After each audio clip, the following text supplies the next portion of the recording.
Hello, everyone, and welcome to How to Write a Proposal Narrative with Lynn Arsenault. This workshop is being recorded and slides will be shared afterwards, so please do keep your eyes peeled for a follow-up email later today if you want to review anything that we go over.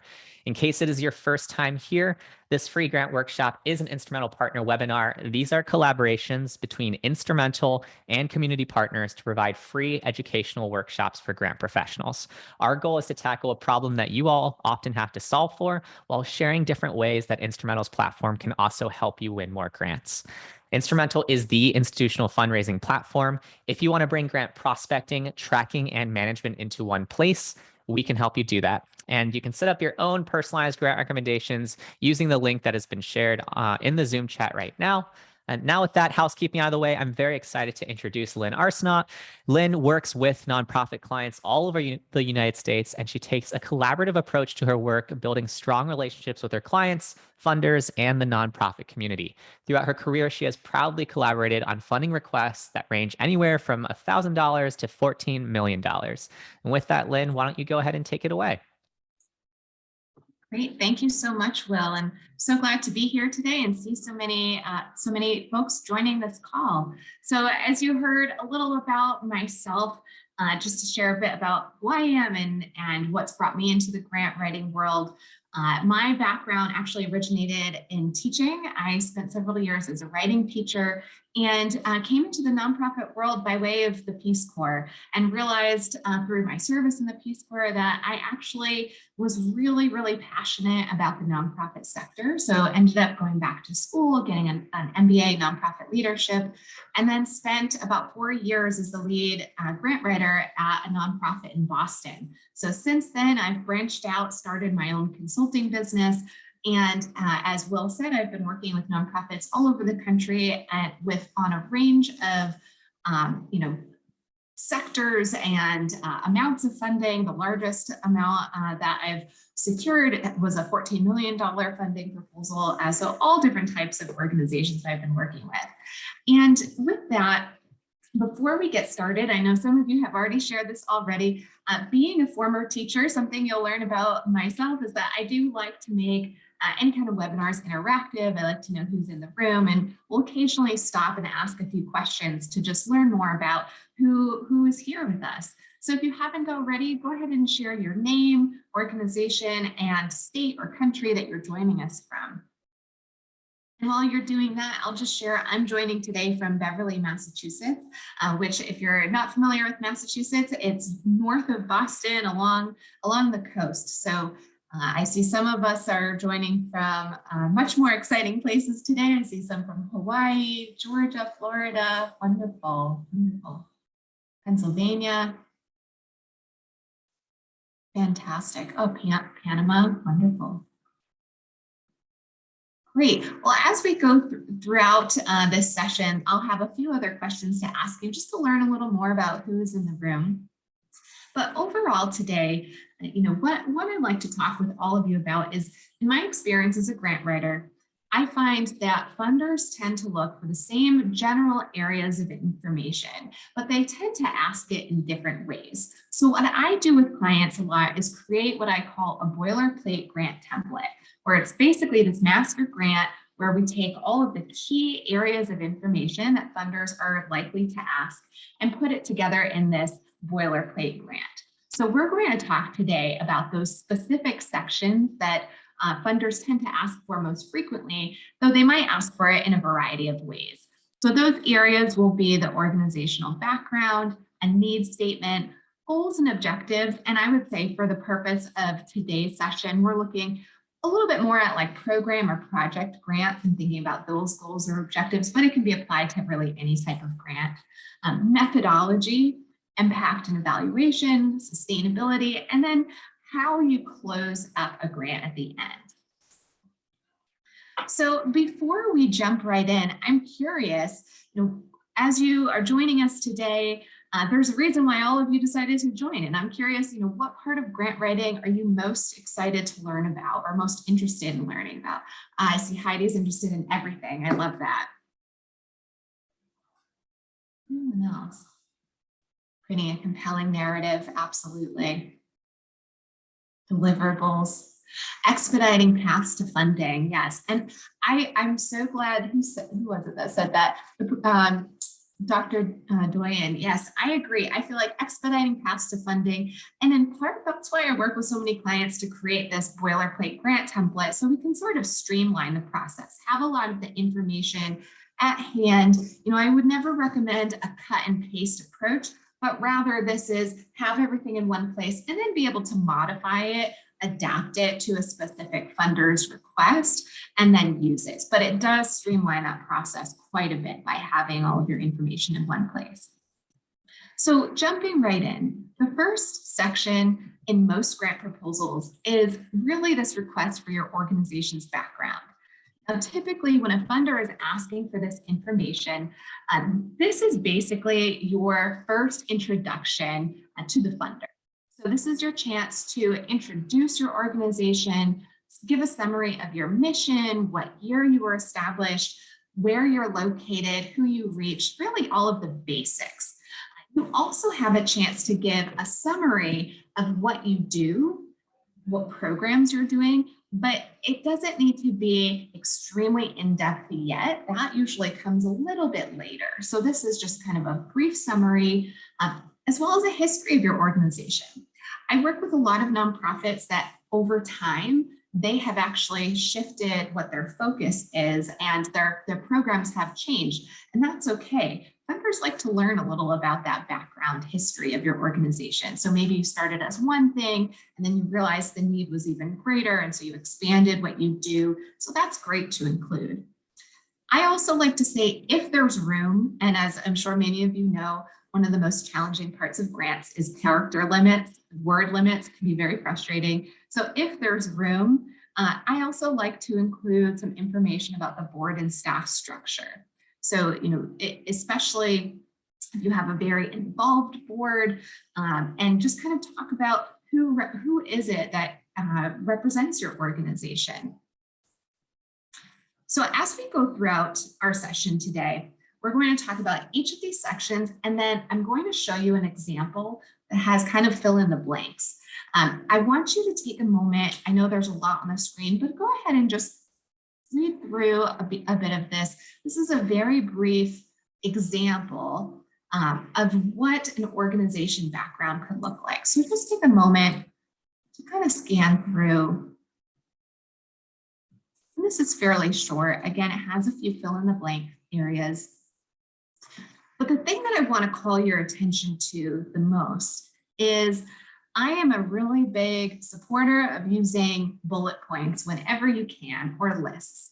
It gives your proposal a very clean look, and you want funders, when they're sitting down looking at your application, you really want them to be able to scan through quickly and gain that information, have an understanding of what your organization is. Now, one of the biggest questions I usually receive after this is, well, what if it is a online portal that maybe doesn't accept that type of formatting? There are so many creative ways to work around that. What I like to do a lot is to use hyphens, and in place of a bullet point. You can make sure to have spacing, being creative so that it still looks clean. Your presentation does matter. Even when you're working in an online portal that doesn't allow for bullet points, you can put hyphens, you can use an asterisk, you can use numbers to list it. So really just think about that presentation and make sure that funders can really scan through quickly and get an understanding of who you are. So the next thing that you want to think about is your needs statement. So your needs statement, this is typically when a funder is asking you, what is the problem, challenge, or specific need in your community that your organization plans to address? Now, I find that a lot of times when you're really deep in the work of your nonprofit, it's very intuitive to you what the need is, but you want to step back and pretend like you are brand new to the sector and you have never heard of your organization's work before. Pretend like you have no idea what the need is, and really give some background information and teach it to the funder. I always suggest to use both qualitative and quantitative info. So use data, but also whenever you can throughout your proposal, try to tie in some storytelling as well. Use some examples of specific constituents that you're reaching and how it affects them. So you can take a moment to just kind of preview this example. And it's just has some fill in the blanks, an example of what it could look like.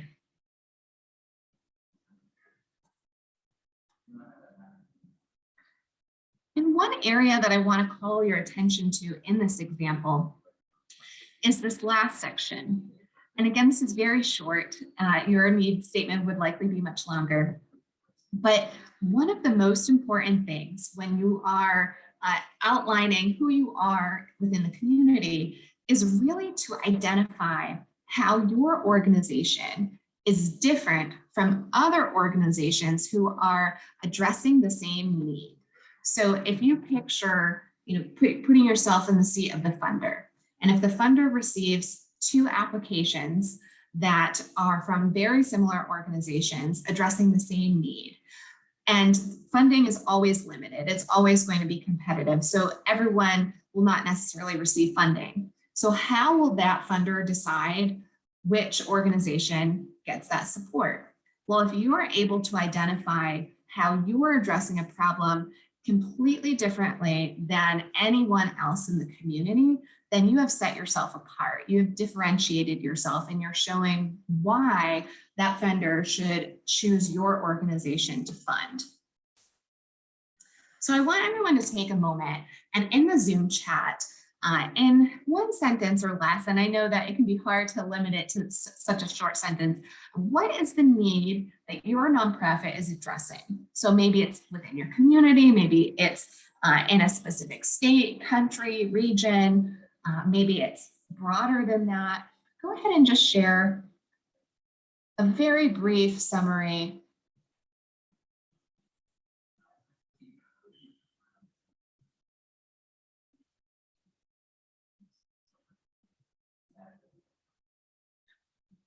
We have organizations addressing hunger, that's great. Supporting new and emerging artists, wonderful. Suicide prevention, affordable housing. So there are a lot of really, really important areas that folks are addressing. So when you're thinking about that need and thinking about what other organizations exist in your community, so maybe they're partner organizations, maybe they're competitor organizations, but think about how your organization differentiates. What is something that you do? Maybe it's the community you reach, the age you reach, maybe it's something specific that you offer. What is something that you do that is different? If you need to clear that annotation, Lynn, you can probably stop your screen share and restart it. And DY in the audience, if you can hold off on annotating, that'd be greatly appreciated. Thanks. Thanks so much, Will. All right. So I see a lot of really, really great need statements being shared as well. So thank you again for sharing all of that. So in our next section, we want to think about goals and objectives. So for the purpose of this, we'll think more specifically about program and project goals as it relates to a grant application. And one of the things that I really like to think about when you're setting goals is setting SMART goals. So as an organization, you probably have this big vision statement and things that may be a little less unattainable. So a vision would be, to make sure that no child ever goes hungry. Now that is a great vision statement long-term, but when you're thinking about program or project goals, these are a little bit more specific. So we're thinking about, if this project is successful, if this funder provides funding for you and it's successful, what does that mean for you during this grant period? And so you want it to be specific, measurable, achievable, realistic, and timely. So if you take a moment, again, just an example of how you might word your goals. And this is very short compared to what it would actually look like in your proposal. But this example talks about addressing the specific need that you've already outlined. And you're going to say that you're going to provide training, resources, etc., to address this issue. And you plan to maybe expand or sustain and reach X number of constituents. Now, funders really like knowing numbers. How many people, how many neighborhoods, how many, whatever you measure by, are you planning to reach? And how is that related to the funding that they are offering? And that can be really tricky sometimes. And it can take some questioning and just reflecting within your own work, how you measure success. But you really want to make sure that you can identify a specific and measurable goal. And at the end of that grant cycle, you're going to want to make sure you can go back and show the funder how you met that goal, or if there are challenges that came up, why you didn't meet that goal, because that does happen.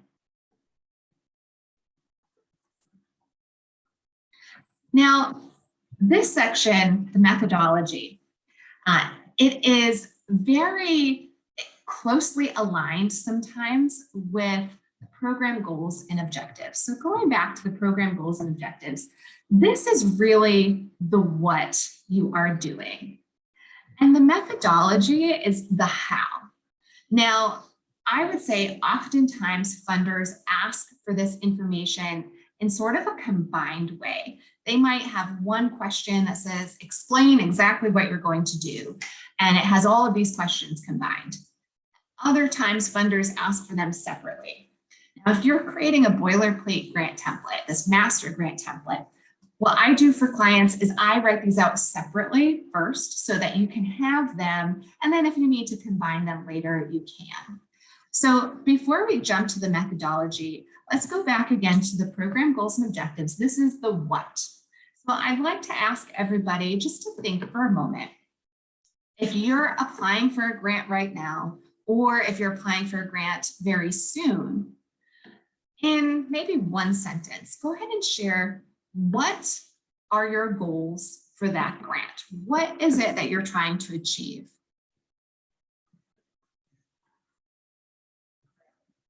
So we're not quite going into the how yet, but what would your goal be for a grant? Yes. And I can give an example. One grant that I just submitted for a client this morning was to support a financial literacy program expansion into 30 new schools. So that is a very specific, measurable goal, and it's within over the next year. So also very timely.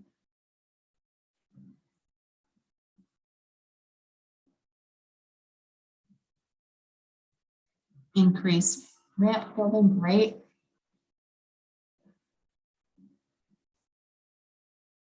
Have a sponsor for individuals, great.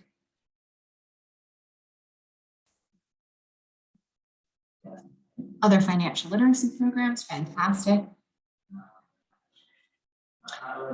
Great. So some of these, I see some really great ones that say growing a program, building more classrooms.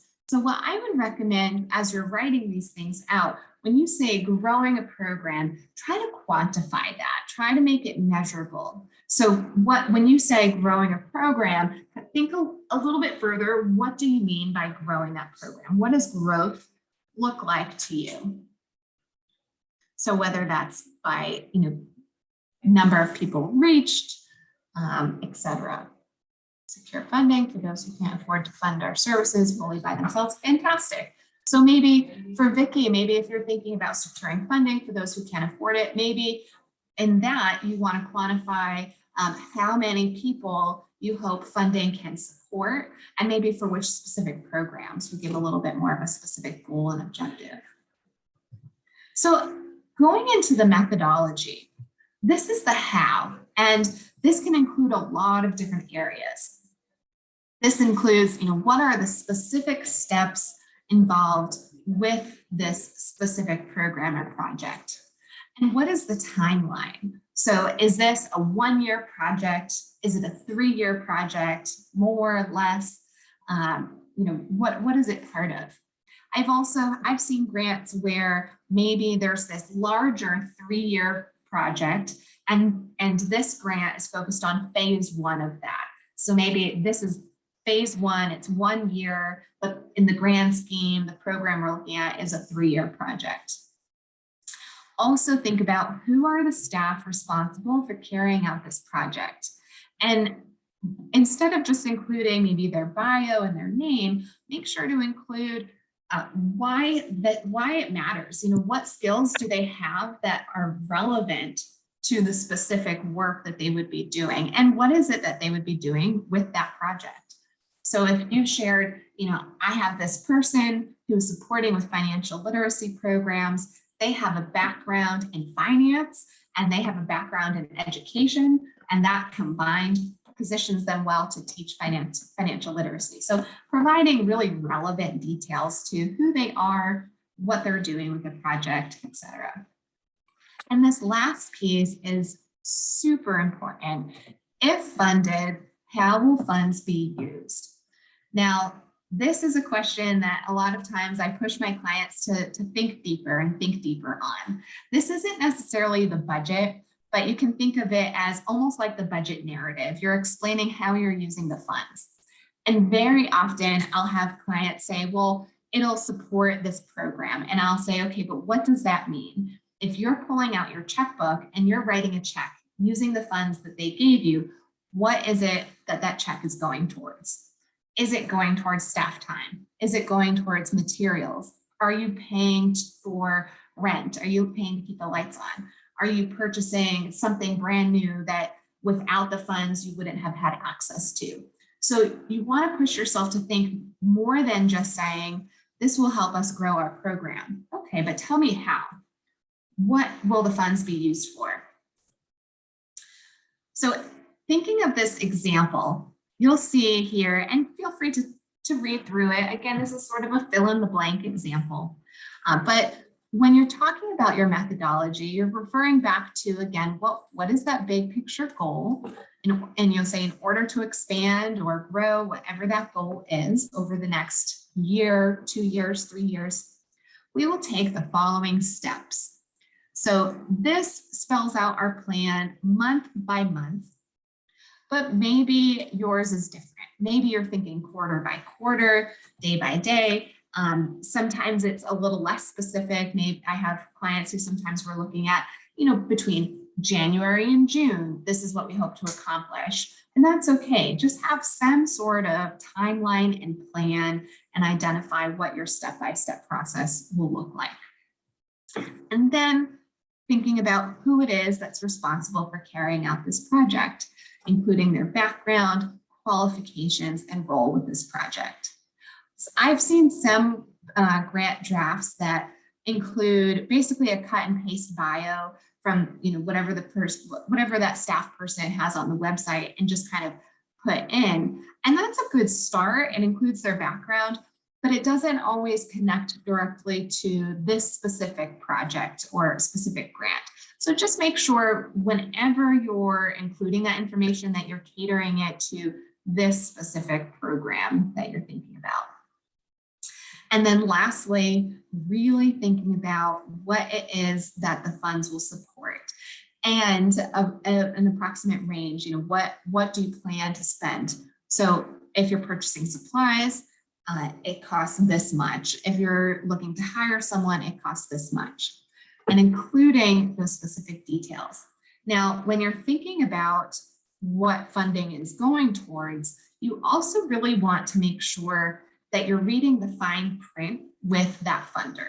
So oftentimes, funders will say, we will not support staffing, or we will not support the cost of rent or things like that. So read through that fine print with a funder. It's typically on their website or their RFP. You can look and frequently ask questions about a grant, but just do your due diligence and make sure that the funding will be used for things that they would approve of, because that would not be a great place to get a red flag. So this next piece that we want to think about is our impact and evaluation.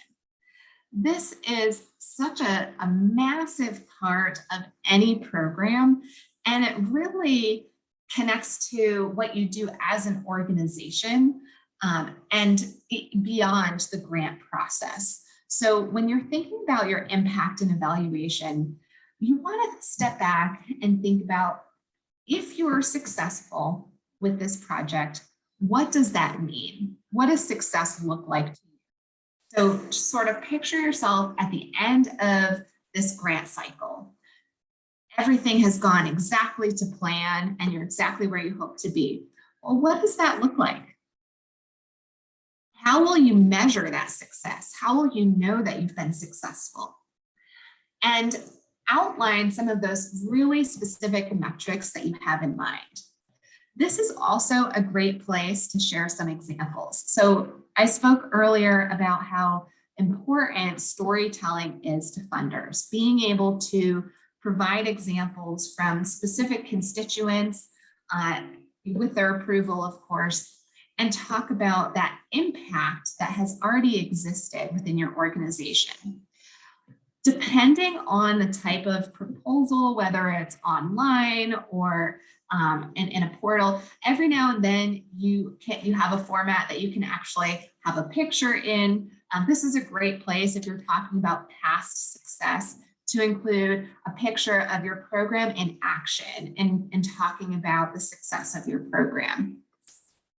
So for this example, there's actually a lot of different pieces of it. So instead of just writing out this long paragraph, I know it's a lot to read on the screen, I broke it down into a few places. So thinking about these 4 sections, what will you measure? This example says, we'll measure our impact by the number we reach, the level of improvement in their ability to blank, and their overall satisfaction of the program. That's 3 different areas that we're measuring. So how many people or constituents that you're reaching, the level of improvement in a certain area, and the overall satisfaction. What does success look like? So this is pretty vague. This is what you're measuring. What does it actually look like? So how many people or constituents that you're reaching? What are the percentages that you're aiming towards? So if you're saying you're going to improve something, by how much? What is your goal? What does that success look like? If you're measuring growth in skills, are you hoping for 50% growth, 90% growth? And you really want to think about how you're measuring that. How did you come to that? And then as far as satisfaction, if you're providing surveys and asking for feedback from those that you work with, how satisfied would you like to say that those folks are? 90, 95%, 100%. I will say sometimes 100% feels less realistic. Usually there's going to be some bumps in the road, but a 90%, 95% satisfaction rating is really, really high. That's very good. Then you want to dig deeper and say, how will you gather this information? So some clients might have a very specific system that they use, a specific platform that they track all interactions with clients. Others might be using pre and post surveys when they're thinking about a specific skill or ability that they're looking to improve. And then again, asking when you're thinking about satisfaction, this can be done with feedback surveys before, after, throughout, and just kind of have a pulse on how your constituents are feeling. It's also really helpful to share in this that you use this information to kind of help you make choices about your next steps with your program. So if you want to say something along the lines of, we take this into deep consideration and it impacts how we make next steps with our program, that's really helpful to see. And then the last piece is really storytelling. So you might say that in a recent survey, you found X, Y, and Z. And And sure, you could include some data, but also talk about that constituent and say that, this is their story. This can be really fun to collect. Maybe you sit down and you have a conversation with someone, or maybe they gave you kind of authentic feedback and reached out and said, this was so impactful. And then what I like to do is follow up and say, I so appreciate that feedback. Would you be all right with it if we quote you on this? Our funders would love to hear your story. So it's okay to follow up and ask for that, but always having approval is really important. So I want to pause for a second. Think to yourself, what does success look like? So earlier, I asked the question, if you were to write a grant right now, or if you are writing a grant right now, what is it that you're focused on? So take a moment, you can drop this in the chat, or maybe if you want to just kind of think about it to yourself and reflect, what does success look like for your program or project that you're currently focusing on? Reaching as many people as you can. I wonder, and how many people would that be? Being able to meet the increased need. So if you're meeting an increased need, again, what would that, what does that mean to you? If you think about numbers or statistics, feedback.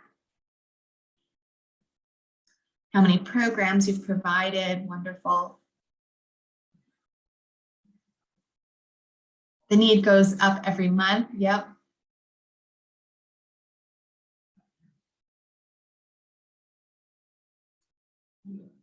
Wonderful, wonderful. Returning early intervention, autism support services to the area, that's fantastic.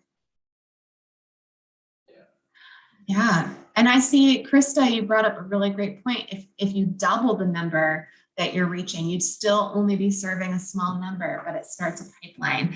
And what's so important is to convey that in your proposal. Really explain that, because sometimes I find that when you're sharing what the need is, again, there's almost this moment where you're so close to the information that you sort of assume that the funders know what you know, but it really explain that, this is such a great need. And in fact, if we double our reach, we're still not reaching enough. So we really need support to expand and grow our reach, and talk about why that need exists, that there aren't other programs addressing that need in the same way that you are. So that's so, so important. Excellent. It looks like there are a lot of really great projects that are happening, and a lot of folks really have an idea of what that success looks like. So if you put yourself a year from now, 2 years from now, if your program is successful, what does that mean? So this next part is really thinking about sustainability. Now, I see this question asked in a variety of ways, and at the root of it, funders are actually asking for the same thing. They might say, how's your project sustainable? But what they really are asking is they want to know about your finances. They want to know how your organization is sustainable financially. So when you see that word sustainable, for me, that's the first thing that I go to. And I think about, they're asking, what types of diverse revenue streams do you have? One of the things that can feel very frustrating for newer nonprofits is that when it comes to grants, a lot of times in order to get funding, you kind of already need to have funding. So grants aren't necessarily the best approach for a brand new nonprofit that just received their 501c3 certification and doesn't have any other funding yet. Typically, when I hold a consultation with a client or with a potential client, and they share with me this excitement, they say, we've just received our certification and we're ready for grants. And what I like to do is then say, I'm actually going to recommend you to connect with this other consultant who's an individual giving consultant. And individual giving is really a good route to take if you're brand new to the nonprofit world. Because when it comes to grants, funders want to see that their funding is not needed to allow your organization to survive, but instead it will help your organization thrive.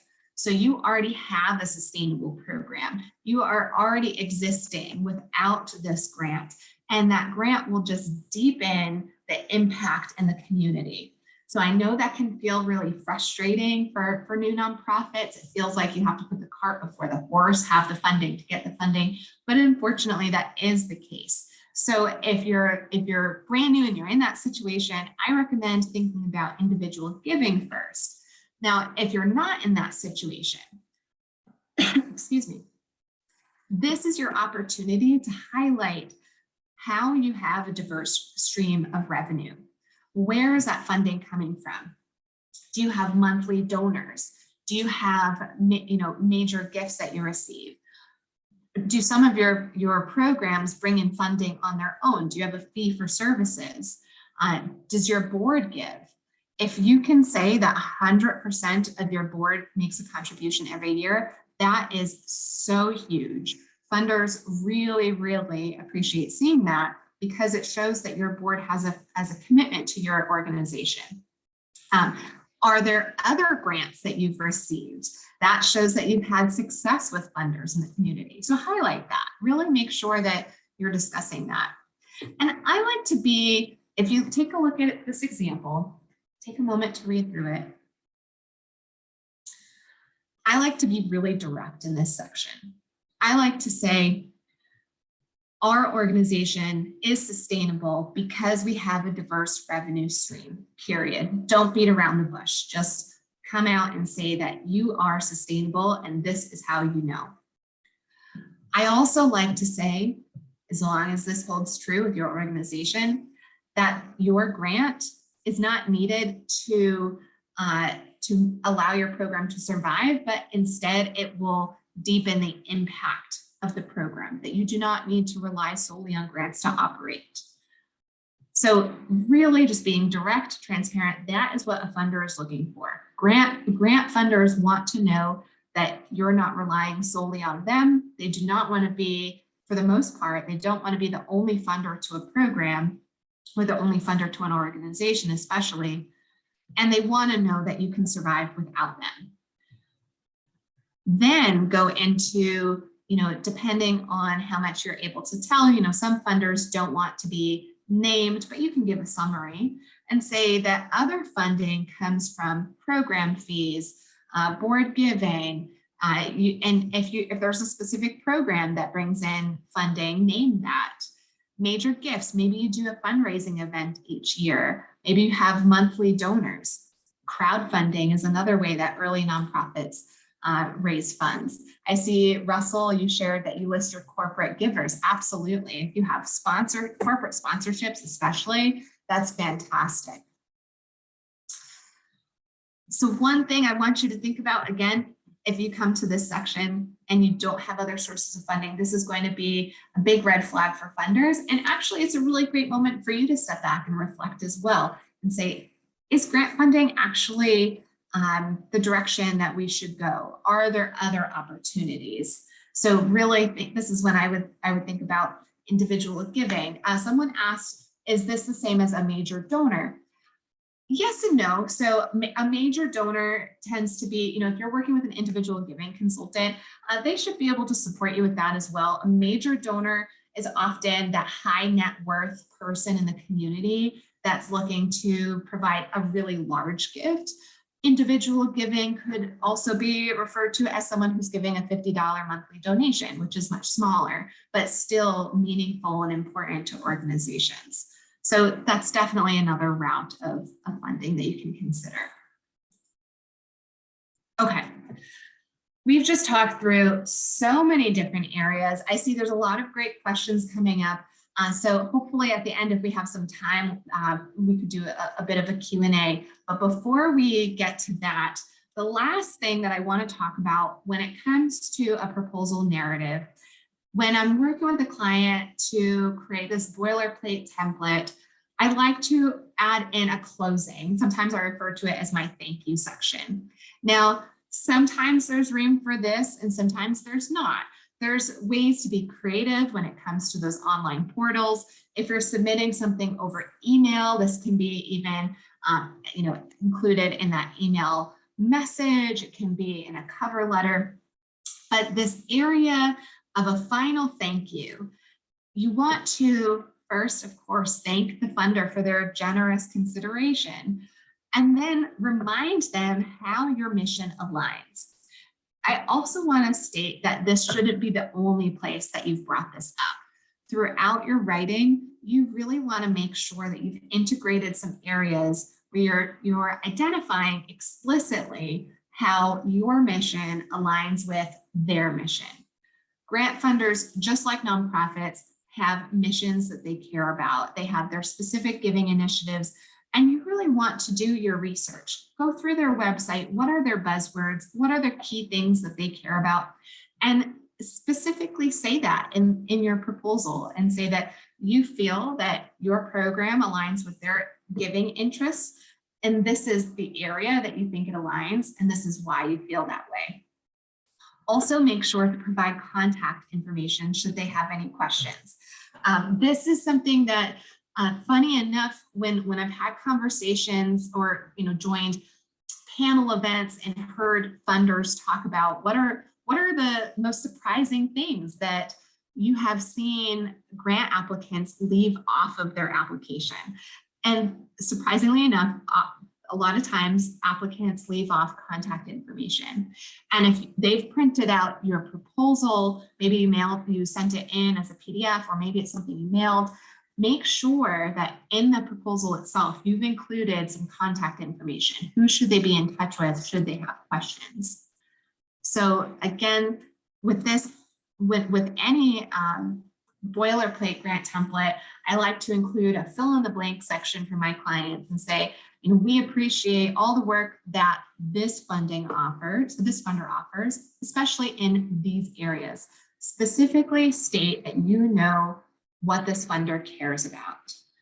Then identify how you're aligned.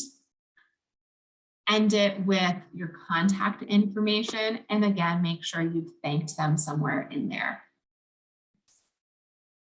Okay. At this point, I'm going to turn it back over to Will, who's going to share a bit about how Instrumentl can help you. Before I turn it over to him, I also want to share as well, and you'll see this in a later slide, but at the end of this, you will have an opportunity to have access to some freebies. And one of those freebies is going to be a template so that you can write your own boilerplate grant in the same way that we've talked about today. So you'll have instructions and examples to guide you and some tips.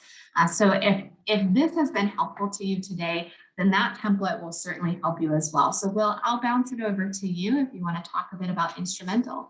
Yeah, absolutely. Thanks so much, Lynn. It'll take a couple minutes and then we'll start digging into the Q&A, since I know there's a lot of questions that we want to get through.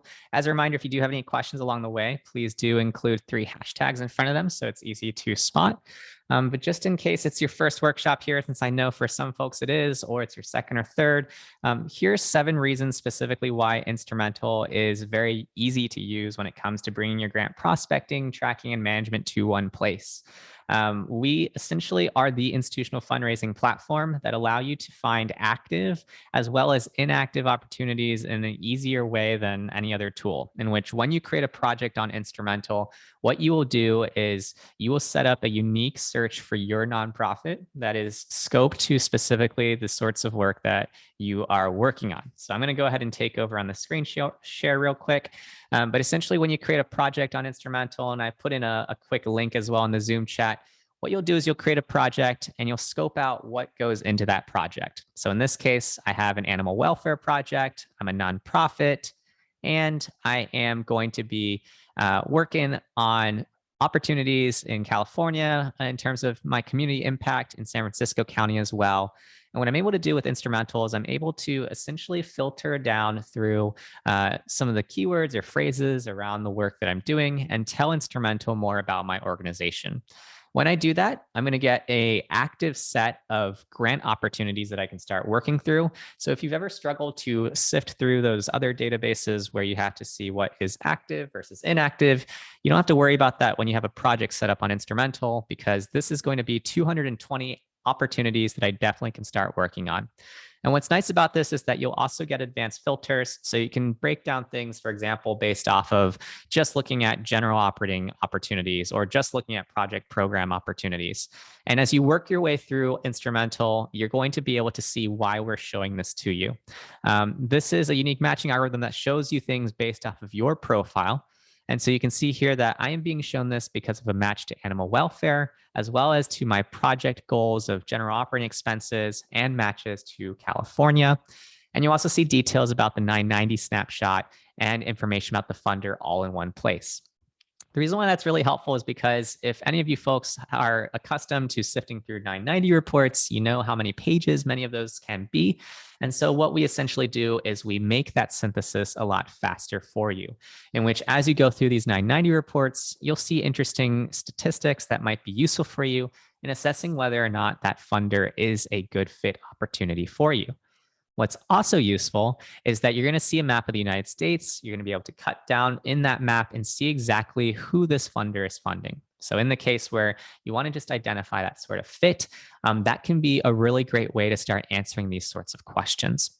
So when you save your project in place, every single week, Instrumentl is going to keep this active search going for me. And if I'm working with several clients, since I know a few folks today in the audience are grant writing consultants, you can actually also even set up a client profile for every single one of your clients and essentially have 10 or even more concurrent searches going at once. And the reason why that's super useful is because instead of you having to spend hours of time every single week looking for your clients for active opportunities, we do the heavy lifting for you. The best-selling author, Dr. Beverly Browning of Grant Writing for Dummies, which has sold over 1 million copies, told us that it has allowed her to take something in which with her clients, she used to spend 40 hours a week prospecting, and it now takes her less than 4 hours. So essentially, she has saved herself an entire week's worth of work just from setting up projects. And what's also nice is aside from setting up a project here and having those active searches, you're also going to have a funder matches tab when you're on our Plus plan, which will break down invite-only opportunities as well, or even funders that don't have active websites. So in the case where you're more intermediate or advanced in the audience and you're looking to really start to level up the relationship building side of things over the next 6 to 12 months, this can be a great source of inspiration as well. And then when you do these sorts of things, you can save them into your tracker. And this is really the second part of Instrumentl. So when you bring things into Instrumentl or you find things in Instrumentl, you will have a dedicated tracker where you can organize all of your work around grants. As you can see here with the Doris Day Animal Foundation grant, I can save the specific year that I want to work on this grant. I can choose a different owner on my account.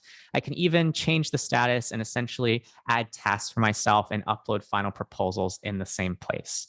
Here's why that's super useful. In the case where you save something to your tracker, once a week, we're going to summarize for you all of your upcoming deadlines and all of your upcoming tasks for your grants. So if you have ever found yourself spending more than a couple of minutes every single week, just setting up your tasks, your reminders, your to-dos, and things like that, all of that can be brought into one place on Instrumentl. I know there's going to be a question in the audience in terms of what about opportunities that are local based that I didn't find on Instrumentl? Well, we support that too. All you need to do is go ahead and click the Add New button, add one or upload many, and import that work into Instrumentl. Once a week, we will track that for you. We will essentially roll that all up into a single email so that you can stay organized. And let's say, for example, you're a grant writing consultant and you want to pull a report for every single one of your clients on the first day of every single month. Well, with Instrumentl, you can save a ton of time there as well. All you need to do is click the Download Report button, select the client you might be working on. In this case, maybe I'm working with Nonprofit Village. And then from there, I can choose what exactly I want to export, create a report, and then I've got a PDF or a CSV report that I can then share with my client. Super easy, super straightforward, fully customizable there as well. So yeah, in the case where you want to check us out, you can definitely check that out in the link in the Zoom chat. With that, I'm going to start wrapping things up in terms of some follow-up slides for Lynn, as well as sharing some of those freebies that she mentioned. So in the case where you'd like to follow up with Lynn, she has some consultations that are available on our website, lmagrantconsulting.com. There is that code that I just shared in the Zoom chat as well, and slides will be included in this as well. And so in the case where you want to reference this later, feel free. We also have some freebies for folks. And so what you can do is I have a feedback form that I'm going to insert into the Zoom chat. If you let us know your thoughts for today's workshop. We will include Lynn's boilerplate grant template, as well as our 10 best lessons from 10 grant writing experts freebies once you submit that feedback. And with that, I'm going to start turning it over to some questions. So Lynn, to kick us off today, Lily is asking, when you provided that 75% number over the past year, how would you have proof of that number, or how do you find those metrics in general? Yeah, so I think that's such a great question. And I know that that example was just very vague of just having some sort of percentage.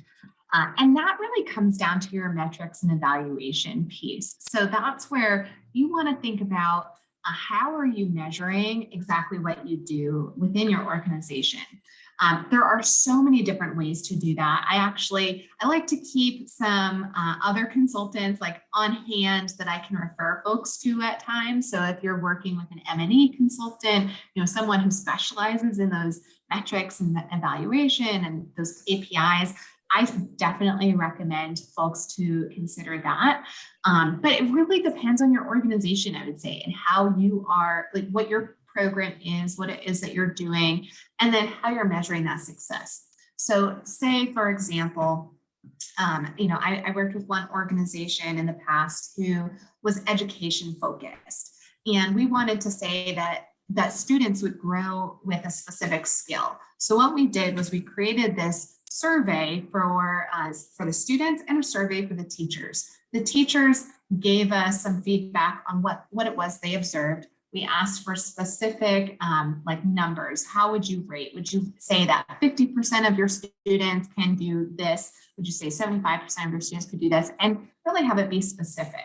And same with the students. We would say on a scale of 1 to 5, how comfortable do you feel with this skill area? And then at the end of the program, we would survey them again, and we would look at the data side by side and see what growth there was. So this is a really big process, and I would say that this is something you really want your whole team to be part of, because how you measure success is so much more than just information to put into your grant, right? I think it's something you want to connect to your growth overall long term and sort of your next steps with your program. So I would say it sort of depends, but there's a lot of really wonderful M&E experts out there as well. But I would just say, think about your current data, how are you measuring it? And then what does that look like at the end of your program or project? Awesome. And then the next question we had is from Taylor. So the goal is for the specific grant and not the program in general. I'm not sure if I remember that slide, but maybe you do. So you're talking about your specific goal. If you're thinking about your program goals and objectives, it kind of depends. So it sounds like what you're asking is, what is your goal for this grant as opposed to the entire project? So a lot of times there's a project that's happening, and maybe the grant is only covering a portion of it. So what I like to do is I like to say, for this entire project, our goal, say if you're, again, going back to education, it's easy to quantify schools and students. So maybe you're saying, our overall goal for this project that we're initiating is to expand into 50 new schools. Your support will help us, will cover the cost of expansion into 20 of those schools. And further break down that cost, what does that mean? So absolutely, you can say the whole project over the grand scheme, and there's other funders involved in this, our goal is to expand into 50 schools, but your funding will help us reach this goal. So again, it kind of depends. Maybe that funder is actually going to somehow be involved in that entire goal. But think about how you're identifying that with your funding and how that breaks down. That's a really great question. Emily asked if is there a good base estimate for how long each section should be? I will say, as someone who writes grants every day, the hardest part about grant writing is the having to work within the character limits and the word limits of different sections, because honestly, there are some grants that have no limit, and that can be really great because you can put exactly what you need. And then others will say you have 300 characters to answer 6 different questions and give your entire organization history in 300 characters. And that is really, really tough. I feel like, it's hard to really give a specific, this is the length it should be, just because every funder is so unique and so different. I will say, when I'm creating a boilerplate template for folks to have content that they can modify and play with, that template oftentimes ends up being like 7 to 10 pages. And the reason why it's so long is because I really want to make sure they have more than enough, and then we can play with it and reduce it, modify it based on a specific funder. But a lot of times it ends up being a little bit longer, and then we work with it and we say, okay, well, what can we manipulate? What can we modify and play with? But let's first get everything on the table and then scale it back a little. But I just want to say that I feel the pain of working within those character limits. It truly, I think, is the hardest part of grant writing. And I feel like that's where kind of the art of writing comes out, and you have to be really crafty and think about, well, what is the extraneous information that I can play with and to remove that doesn't change the messaging overall. Katie asked, how do you write methodology for operating requests? Very similarly, thinking about, what is your approach? So even if it's for operating, how will you plan to use this funding? Operating grants are, non-restricted grants, that's the gold. That's what everybody wants. Everybody wants to be able to have funds that you can use it with whatever means possible. So maybe you're taking a step back and saying, if this is going towards the whole organization, generally speaking, what does that mean for you? So think about, what is your organization doing? How are they doing it? You can still think about a timeline of over the next year. What is it that your organization is going to be doing? And without kind of pigeonholing yourself and saying, I'm only using it for one thing, give the funder a general idea of still what generally will your funding be used for. So again, operating costs, again, that's the gold. That's really what organizations love, and it can be the hardest to tap into. But you're thinking non-restrictive operating costs, you can still outline how you're going to use that. And I just want to give a reminder to folks, and some people are individually messaging me, replays and recordings will be sent afterwards. The only ask that we have from you is, when you do get that replay, if you got value of this workshop, reshare it on your social networks and things like that. These are all free workshops, and so helping other grant writers is greatly appreciated. Churcher asked, how do you report the impact of your work in a proposal in cases where you may not have quantitative data to share? Yeah. Oh, it can be really tough. And that is something, so if you're talking about how do you report it, if you're saying at the end, go back at the beginning, look at what you stated that your goals were. You look at what you stated that you would be measuring. And a lot of times there can be some informal reporting, in the sense that it's observations. So going back to, an educational nonprofit, a lot of times teachers might report that they've observed growth. Maybe they report this more informal. Maybe they're not quizzing students or, having something really technical, but maybe it's a little bit more of informal observation. So maybe you're asking for testimonials from those that you reach. Maybe you're having conversations and asking for permission to quote folks. And it's a little bit more of qualitative reporting. But it is really important. I will say that, if you're in that position and you're saying, oh, gee, I don't even know how we're reporting this, this is a great moment to sort of step back and meet with your team and think about, how are you measuring growth? What specifically are you measuring? Sometimes a challenge that I find is that funders, they want to know things that maybe aren't even measurable. I see a lot of times funders say, well, how does this program relate to success of getting into college? And you say, well, we don't measure that. And, have a conversation with the funder, see if there's other things that you can share that would be meaningful as well. Awesome. And we have about 1 minute left, so I'm going to do a speed run of some of these questions. Nancy asked, if I'm a new nonprofit about 1 year old, how do we get over the hurdle of demonstrating your history and capabilities for implementation? Sure. So I would say that the sweet spot is kind of 3 years in. So if you run a pilot program and you start figuring out, okay, well, what is the impact, or measuring your impact, finding what works, typically funders, once you get to that 3-year point of implementing programs, this is that point where funders say, oh, you seem to be ready. 3 years seems to be that sweet spot. So piloting, collecting testimonials, collecting that data, and really figuring out where your impact is. And in that meantime, build that community, build relationships, gain some individual donors, and think about how's your community supporting you in a variety of ways. Awesome. With that, we are at the top of the hour. Margaret, Eve, Yvonne, if you can email Lynn your question, I've left her email in there for you guys. And so with that wraps up our workshop, folks. So in the case where you enjoyed this workshop, we hope you'll join us for a future one. We have a live interactive one on Monday of next week for a grant writing workout. So if you want to flex your grant writing muscles, we'll have another workshop there. Check out Lynn's workshops as well. We'll include a link to that in the follow-up as well in the case where you want to attend her July workshop. Thanks so much, everybody, and have a great day.